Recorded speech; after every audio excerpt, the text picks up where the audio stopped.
Bonjour les audacieuses de la foi et bienvenue sur la chaîne Oser vaincre. Mon âme bénit l'Éternel et n'oublie aucun de ses bienfaits. Ma sœur, n'oublie aucun des bienfaits de ton salut. Aujourd'hui, nous allons poursuivre notre partage de la semaine dernière. Dieu est bon et Satan est mauvais. Mais afin de recevoir les promesses de Dieu, nous devons aborder ces choses par la foi uniquement. Jésus a exercé son ministère par la foi. Alors, pourquoi la foi est-elle si importante? Parce que la foi est la façon dont nous accédons aux promesses de Dieu que la grâce a pourvues d'avance pour nous. La foi est donc le pont qui nous permet de prendre possession de ce que Dieu a pourvu d'avance pour nous par sa grâce. C'est donc notre réponse positive à la grâce de Dieu. Et bien évidemment, la guérison en fait partie. Vous l'obtenez par la foi en votre Père céleste, qui est celui qui guérit. Cette guérison est déjà disponible dans votre esprit né de nouveau. Vous l'avez déjà, c'est en vous. Mais il vous faut apprendre à puiser à l'intérieur de vous afin de pouvoir libérer cette guérison dans votre âme. Ainsi, le résultat sera visible dans votre corps. Nous allons lire Hébreux 11, 33. Grâce à la foi, ils vainquèrent des royaumes, pratiquèrent la justice et obtinrent ce que Dieu avait promis. Ils fermèrent la gueule de loup. Vous voyez, si vous relisez bien ce passage, cela nous amène à comprendre que les promesses de Dieu, nous pouvons les obtenir uniquement grâce à la foi. C'est par la foi. Amen. Donc, votre foi est ce qui vous permet de pouvoir prendre possession des promesses de Dieu. D'ailleurs, il est écrit que sans la foi, il est impossible de lui être agréable. Il faut que celui qui s'approche de Dieu croit que Dieu existe et qu'il est le rémunérateur de ceux qui le cherchent. Amen. Vous devez absolument vous approcher de Dieu par la foi, pas en fonction de vos bonnes œuvres, de vos bonnes actions. Amen. Une chose aussi que vous devez comprendre, c'est que votre foi ne fait pas bouger Dieu, mais elle prend possession des promesses de Dieu pour votre vie et pour votre bien-être. Amen. Ce que la grâce n'a pas pourvu, la foi ne peut pas l'obtenir. Vous comprenez? Certaines personnes pensent que s'ils ont assez de foi, d'une manière ou d'une autre, ils arriveront à convaincre Dieu, à amener Dieu à les guérir. Mais comprenez une chose, vous n'avez pas besoin de convaincre Dieu. Soyez simplement convaincus que la guérison vous appartient du droit divin. Si vous êtes né de nouveau, si vous appartenez à Christ, la guérison vous appartient et vous l'avez déjà grâce à votre nouvelle naissance, parce que cette guérison, Dieu l'a déposée dans votre esprit né de nouveau. Donc la guérison vous appartient. Amen. Prenez-la, car en effet, ce n'est pas Dieu qui la retient, mais c'est le diable qui vient pour voler, détruire et égorger. Amen. Arrachez à Satan ce qu'il essaie de vous voler. Satan est là pour vous voler la santé. Il est là pour vous voler votre joie. Il est là pour vous voler votre paix. Amen. Mais toutes ces choses, Dieu vous les a données. Amen. Grâce à la nouvelle naissance, tout cela vous appartient. Votre attitude face à Satan fera la différence. Vous devez commander, vous devez lui ordonner de lâcher prise. Amen. Vous avez autorité sur lui et pas l'inverse. Amen. Rendons gloire à Dieu de ce que la victoire de Jésus-Christ est nôtre. Oui, le travail que Jésus-Christ a accompli à la croix nous appartient. Amen. La guérison est reçue de la même manière que vous avez reçu votre salut. Ils sont arrivés dans le même paquet cadeau. Ayez donc la foi d'un enfant. Ne cherchez pas à raisonner quand il s'agit de recevoir les choses de Dieu. Parce que souvent, notre intellect vient détruire la manière dont nous pouvons accéder aux choses de Dieu. Comme je l'ai dit précédemment, c'est par la foi. Mais notre intellect a tendance à tellement nous pousser à raisonner, à argumenter sur tellement de choses, et malheureusement, nous passons à côté de ce qui nous revient du droit divin. Croyez simplement que la guérison m'appartient en tant qu'enfant de Dieu. Alors, agissez en conséquence. Amen. Ne laissez pas les médecins vous décourager avec des diagnostics qui vous mettent sous terre, des diagnostics qui vous paralysent. Ne regardez pas à cela, ne regardez pas à la manifestation de votre corps, la douleur que vous pouvez avoir. Regardez à ce que dit la parole de Dieu, car la parole de Dieu est la vérité. La parole de Dieu est la guérison pour tout votre corps. Amen.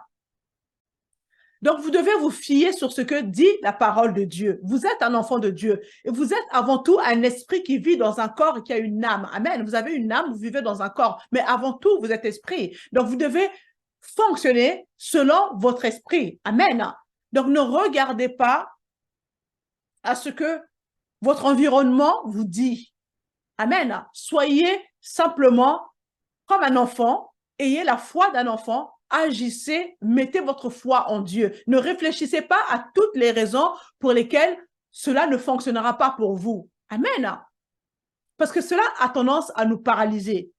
Vous savez, j'ai remarqué une chose, c'est que les non-croyants reçoivent facilement la guérison par rapport aux chrétiens. Et c'est vraiment triste parce que les chrétiens luttent pour recevoir la guérison, parce qu'on a tendance à tellement ramener toutes les choses à nos bonnes actions, à nos bonnes œuvres, à notre intellect, à nos arguments, on se fie à notre expérience, à nos échecs, etc. On regarde à tout cela et au final, on n'arrive pas à recevoir la guérison. Alors que quelqu'un qui ne connaît pas Christ, qui n'a pas de relation avec Dieu, tu lui présentes les choses de manière simple en disant, si tu crois que Jésus peut le faire, alors tu le verras s'accomplir. Simplement, il se met dans une position où il sait qu'il ne mérite absolument rien, alors il ne s'attend qu'à Dieu. Il accepte simplement, il y croit et on prie et la guérison est manifeste. Amen. Vous croyez en un Dieu qui vous aime. Vous croyez en un Dieu qui a créé le monde. Vous croyez en un Dieu qui vous a créé et qui a un plan parfait pour votre vie. Vous lui faites confiance pour votre salut. Alors, pourquoi ne pouvez-vous pas lui faire confiance quand il s'agit de la guérison? Ne pensez-vous pas qu'il soit capable de vous, de vous réparer lorsque vous êtes brisé? Il est quand même celui qui vous a créé. La Bible nous dit qu'il est celui qui guérit le cœur brisé. Amen. Il guérit le cœur brisé. Il vous a créé. Donc, il vous connaît mieux que vous-même. Amen. Il vous connaît mieux que vous-même. Donc, lorsque vous êtes brisé, il est en mesure de vous réparer. Amen. Alléluia. Regardez à Dieu. Amen. Lisons Hébreux 11, verset 1. Et je vais lire ce passage en utilisant la version de la Bible amplifiée. Amen. Et j'attire votre attention sur les 3 premiers mots. Alors, je lis la parole. Maintenant, la foi. Vous me suivez? Les 3 premiers mots. Maintenant, la foi. Pas la foi de la semaine dernière, hein, ou la foi de la semaine prochaine. Maintenant, la foi est l'assurance et la confirmation. En quelque sorte, c'est un titre de propriété, c'est la preuve que vous en êtes propriétaire. Amen. C'est la preuve que nous possédons les choses que nous espérons, la preuve des choses que l'on ne voit pas et la conviction de leur réalité. Amen. La foi percevant comme un fait réel, ce qui n'est pas révélé aux 5 sens. Cela parle de recevoir des choses qu'on ne voit pas. Oui, quand vous venez à Dieu, clairement, vous mettez votre foi en quelque chose que nous ne pouvons pas voir. Vous comprenez? Nous marchons par la foi et non par la vue. D'ailleurs, la parole dit que mon juste vivra par la foi. Donc, c'est croire aux promesses de Dieu à tel point que je suis capable de sortir et de mettre les choses en pratique. Amen. Sans pour autant chercher à les voir. Je n'ai pas besoin de voir les promesses de Dieu pour y croire. Vous comprenez? C'est cela la foi. Par contre, vous ne pouvez pas faire des prières de foi si bien évidemment, vous ne connaissez pas quelle est la volonté de Dieu. Et pour connaître la volonté de Dieu, bien évidemment, vous devez lire la parole, la Bible. Amen. Et Romains 12:2 nous dit, ne vous conformez pas à ce monde, ne vous conformez pas au siècle présent, mais soyez transformés par le renouvellement de l'intelligence afin de discerner quelle est la volonté de Dieu, ce qui est bon, agréable et parfait. Et dans 3 Jean, chapitre 1, verset 2, il est dit, bien-aimé, je souhaite que tu prospères à tous égards, que tu sois en bonne santé comme prospère l'état de ton âme. Amen. En d'autres termes, ce que nous pouvons recevoir de Dieu est limité par le comportement de notre âme. À mesure que mon âme prospère, ma chair prospère également. La façon dont nous menons notre vie quotidienne est basée sur ce que nous croyons. Votre vie est le reflet de la somme de vos pensées. Si vous ne vivez pas aujourd'hui la vie que vous souhaitez, n'abandonnez pas. J'ai envie de vous dire, ne baissez pas les bras. Ne vous dites pas, c'est trop tard pour moi. Cela ne marche pas pour moi. Ça ne marchera pas. Il est trop tard. J'ai envie de vous dire de ne jamais baisser les bras. Il n'est jamais trop tard. Tant que tu es en vie, il n'est jamais trop tard. Amen. Il est trop tard à partir du moment où tu es sous terre. Amen. Et même en tant que chrétienne, lorsque tu es sous terre, tu es toujours gagnante parce que tu hérites l'accès au ciel. Amen. Tu vas au paradis, même quand tu es sous terre. Donc, rendons gloire à Dieu parce que nous avons cette espérance en Christ. Nous sommes des voyageurs sur la terre, nous dit la parole de Dieu. Continuez à avancer. Continuez à avancer. Ne soyez pas découragés par les difficultés qui viennent se mettre sur votre chemin. Amen. Vous avez en vous de quoi déplacer les montagnes. Toutes les montagnes qui se dressent au-devant de vous sont des difficultés que le diable met devant vous. Mais sachez qu'en Christ, vous êtes plus que vainqueurs, nous dit la parole de Dieu. Amen. Ma sœur, il te sera fait selon ta foi. Qu'est-ce que tu crois dans ton cœur? Comment est-ce que tu te vois? Amen. Utilise ton imagination spirituelle pour peindre un tableau de la vie que tu désires avoir, la vie idéale dont tu rêves. Amen. Vous savez, il vous appartient de croire en une guérison instantanée ou progressive. Et Dieu agira en fonction de votre attente. Quand vous pensez demander de l'aide à une personne pour la prière, comprenez que le résultat dépendra de ce que vous pensez dans votre cœur. Amen. Voilà pourquoi il est important de se soumettre à la parole de Dieu. Vous devez absolument vous mettre en accord avec ce que dit la parole de Dieu par rapport à votre situation. Amen. Parce que la Bible dit qu'il vous sera fait selon votre foi. Des fois, nous faisons prier les gens. Après, quand il n'y a pas de résultat, on se dit que la parole de Dieu ne fonctionne pas. Mais non. Ma sœur, tu as un rôle à jouer dans ta guérison. Amen. Tu as un rôle à jouer. Ton attitude fera la différence. La personne qui prie va se mettre en accord avec toi. Mais il te faut être agressive dans tes attentes. Amen. C'est ce qu'on appelle la foi active. Comme la foi du centurion qui dit au Seigneur Jésus, « Seigneur, dis seulement un mot et mon serviteur sera guéri. » Il a trouvé bon de dire à Jésus que tu n'as pas besoin de te déplacer chez moi pour venir guérir mon serviteur. Il a reconnu l'autorité de la puissance de la parole de Dieu. Il a dit, Seigneur, dis seulement un mot et mon serviteur, là où il se trouve, il recevra la guérison. Amen. C'est la foi active. Ma soeur, il te faut avoir cette foi active. Amen. Je ne suis pas là pour juger ta foi, mais vois cela comme un encouragement. Amen. Vois cela comme un encouragement. Vous devez absolument vous préparer à recevoir de la part de Dieu. C'est alors que lorsqu'on prie en partenariat spirituel, à ce moment-là, il y aura un résultat. Amen. Dieu va répondre à tes attentes. Mais, bien évidemment, si tu ne t'attends à rien, ben, tu ne recevras rien non plus. Amen. Si tu ne t'attends à rien, tu ne recevras rien.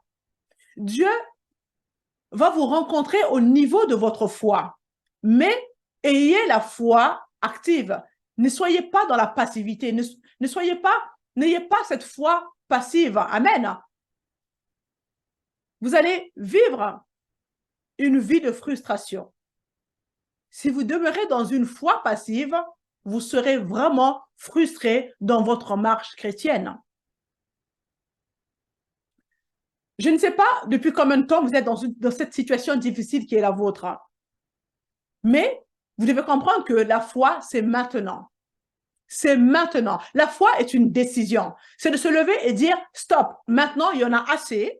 Amen. Je vais reprendre tout ce que le diable m'a volé. Amen. Je vais reprendre ma guérison. C'est ça la foi. Soyez agressif dans la foi. Je vais recevoir tout ce que Dieu a préparé d'avance pour moi en Christ. Je ne partirai pas sans ma guérison. Aujourd'hui, c'est mon jour. Aujourd'hui, c'est le moment pour moi de recevoir ma guérison. Il y en a assez. Et à ce moment-là, vous mettez en action votre foi. La foi, c'est maintenant. Amen. L'objectif de Satan, bien évidemment, est de vous empêcher de prendre ce que Dieu a pourvu pour vous par sa grâce en mettant votre foi en Jésus-Christ. Amen. Cessez de regarder dans votre chair, de regarder vos échecs, de regarder vos manquements, me dire, oui, mais un tel a plus de foi que moi. Oui, mais elle, au moins, elle a de l'expérience, elle sait de quoi elle parle. Non. Non, ne regardez pas à cela, mais vous devez regarder à celui qui est venu faire sa demeure en vous, à savoir l'Esprit de Jésus-Christ. Vous êtes capable de dominer l'ennemi. Vous êtes capable de détruire les œuvres du diable dans votre vie. Amen. Dieu vous a rendu capable. Vous avez cette capacité en vous. Ne vous sous-estimez pas. Amen. Ce n'est pas par votre expérience que vous allez pouvoir vaincre l'ennemi, mais c'est par l'Esprit de Jésus-Christ en vous que vous allez le faire. Amen. Soyez du genre, Seigneur, ta parole dit, alors je le crois et j'agis selon cette vérité. Amen. Car avec Dieu, il n'y a point de favoritisme. Amen. Nous avons la même foi. Il nous a donné la même mesure de foi. Il n'y a pas de favoritisme avec Dieu. Ne vous conformez pas à votre situation difficile.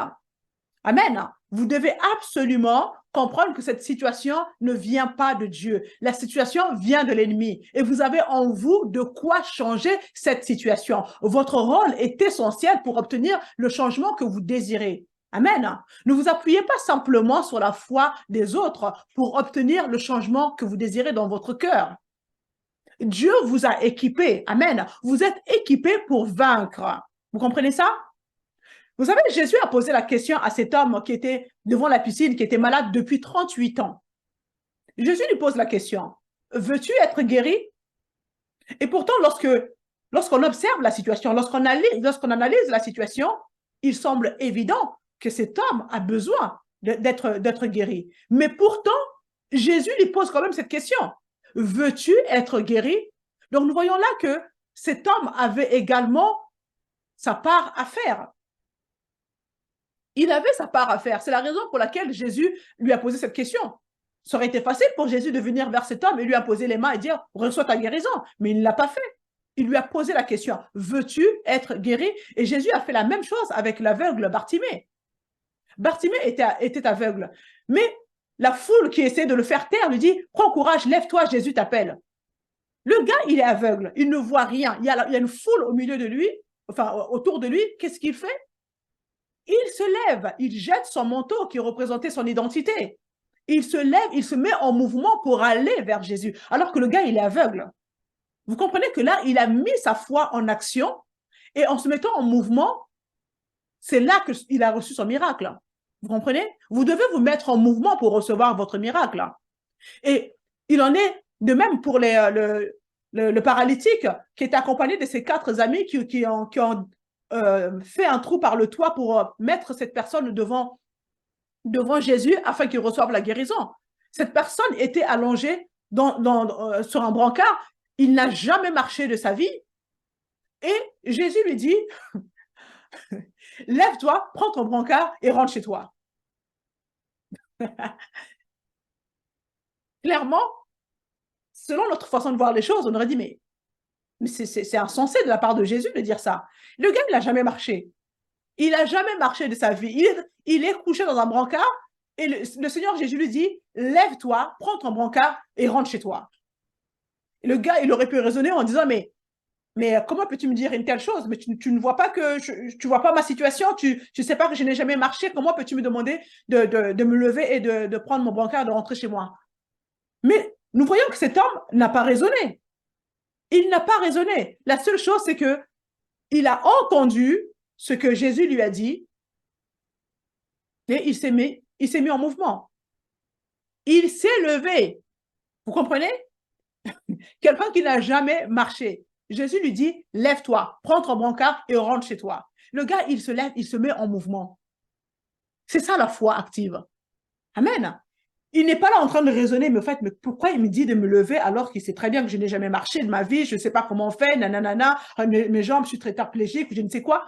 Il n'a pas raisonné du tout, il n'a pas regardé à sa situation, il n'a pas regardé à son corps parce que son corps lui disait c'est impossible.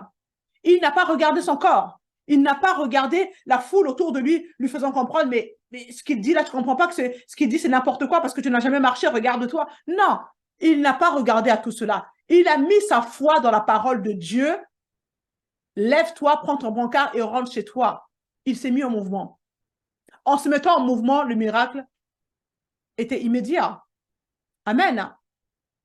Donc, il s'agit pour vous de ne pas rester assise et d'attendre que les gens prient pour vous pour recevoir le miracle que vous recherchez. Amen. Mettez votre foi en action. Balayez vos doutes, balayez vos incertitudes, balayez vos craintes, balayez vos inquiétudes. Débarrassez-vous de la peur. Débarrassez-vous de la peur. Amen. Parce que la peur est un ennemi. La peur paralyse votre foi. Amen. Si Dieu dit dans sa parole que par les meurtrissures de Jésus-Christ, je suis guéri, alors je le suis. Point. Je prends possession de ce qui m'appartient. Je reçois ma guérison au nom de Jésus-Christ. Je n'accepte pas cette situation que je traîne depuis des années. Stop. Je dis stop à cette situation. Je parle à mon corps avec autorité, avec assurance, avec détermination, avec audace. Et je prends possession de la vérité de la parole de Dieu qui déclare que je suis guéri. Parce que l'Esprit qui donne la vie est venu faire sa demeure en moi. Amen. L'Esprit qui donne la vie est en moi. Je parle à mon corps. Je lui ordonne de s'aligner sur la vérité de la parole de Dieu et je chasse la maladie de mon corps. Amen. Comprenez que la seule chose qui peut vous empêcher de prendre possession de ce qui vous appartient en Christ, c'est l'incrédulité.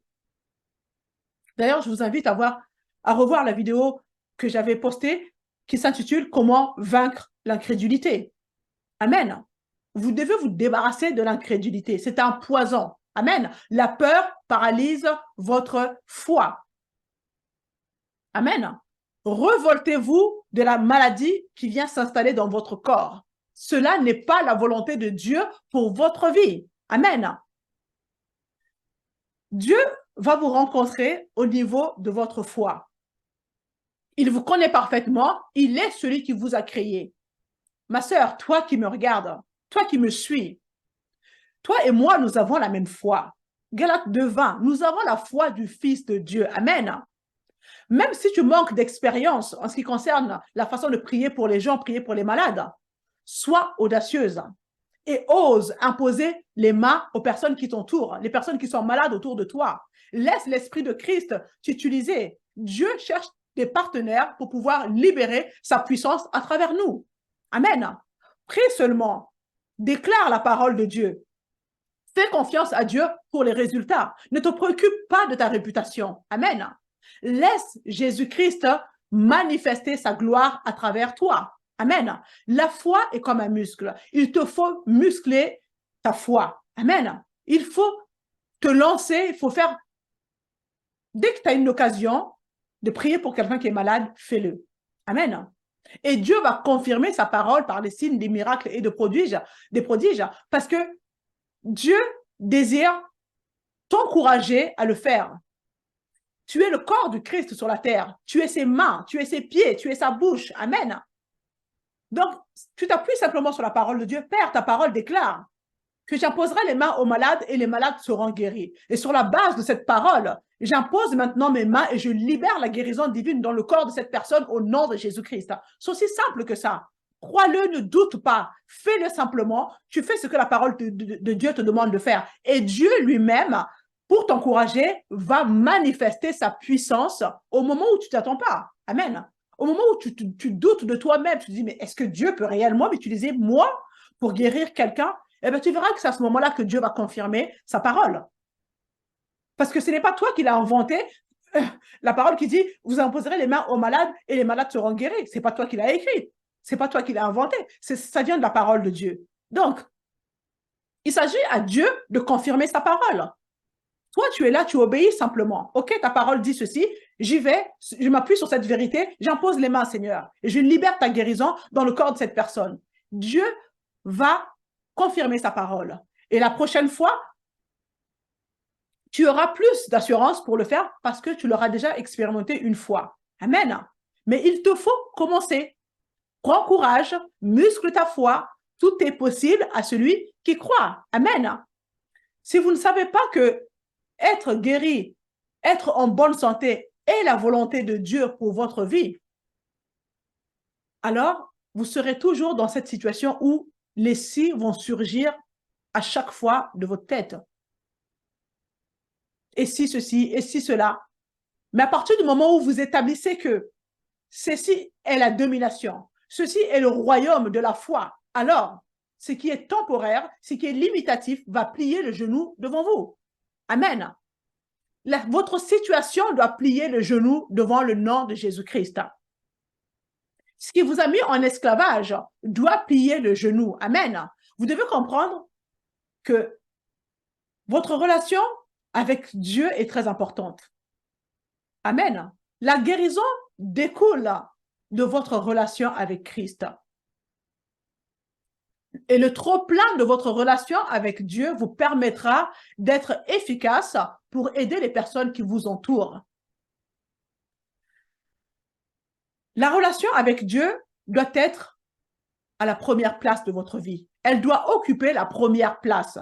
Soyez curieuse dans les choses spirituelles. Cherchez à connaître Dieu. Cherchez à connaître son caractère. Cherchez à connaître sa nature. Développez l'écoute avec le Saint-Esprit. Reconnaissez ce que vous avez déjà en Christ. Amen. Et c'est alors que votre foi deviendra efficace. Philémon insiste. Il vous faut reconnaître ce que vous avez déjà en Christ. Et à partir de là, votre foi deviendra efficace. Apprenez à pratiquer l'autorité, votre foi, dans des petites choses, telles que les maux de tête, quand vous avez mal à la tête, quand vous avez un rhume, quand vous avez la toux, quand vous avez une douleur qui surgit. Exercez votre foi sur vous-même. Amen. C'est un bon moyen pour s'entraîner, pour développer votre autorité. Amen. Ayez cette habitude. Ne sautez pas tout de suite sur les médicaments quand il y a une douleur qui survient. Amen. Prenez l'habitude de prendre autorité. Il y a une douleur qui est là. Réfléchissez un petit peu. Bien évidemment, vous devrez savoir que la douleur ne vient pas de Dieu. Elle vient de l'ennemi. Et vous avez autorité sur cette douleur. Pratiquez votre autorité. Amen. Bien évidemment, on est dans un monde où les antibiotiques et tout ce qui va avec, c'est devenu un classique. Dès que j'ai un mal à la tête, hop, un Doliprane et on passe à autre chose. Mais vous devez absolument apprendre à exercer votre foi, à exercer votre autorité. Amen. Parce que l'ennemi, il vient pour tester votre foi. Et bien évidemment, si tu ne résistes pas, alors qu'est-ce qu'il fait? Il s'établit et il crée encore plus de dégâts. Alors que lorsque une petite douleur vient, l'ennemi peut-être est là pour tester, pour voir qu'est-ce qu'elle va faire. Est-ce qu'elle va accepter la douleur? Est-ce qu'elle va rejeter cette douleur? Quand tu rejettes cette douleur, quand tu prends position parce que tu sais qui tu es en Christ, tu chasses la douleur, et bien l'ennemi dégage. Amen. Soyez en accord avec Dieu. Soyez en accord avec ce que dit la parole de Dieu qui est esprit et vie. Amen. Oh, ma sœur, n'oublie aucun des bienfaits de ton salut. Amen. J'espère que cela vous a fortifié, que cela vous permettra de pouvoir vous positionner en tant qu'enfant de Dieu et ne pas laisser l'ennemi venir voler ce qui vous revient du droit divin. Amen. Vous devez prendre ce qui vous appartient en Christ. N'oubliez pas que la foi, c'est maintenant. Soyez audacieuse. Amen. Vous êtes une guerrière en Christ. Si vous n'êtes pas encore abonné à ma chaîne, c'est le moment de le faire. Partagez la vidéo autour de vous. Partagez la vidéo pour encourager les autres, pour fortifier les autres. Et je vous dis à la semaine prochaine.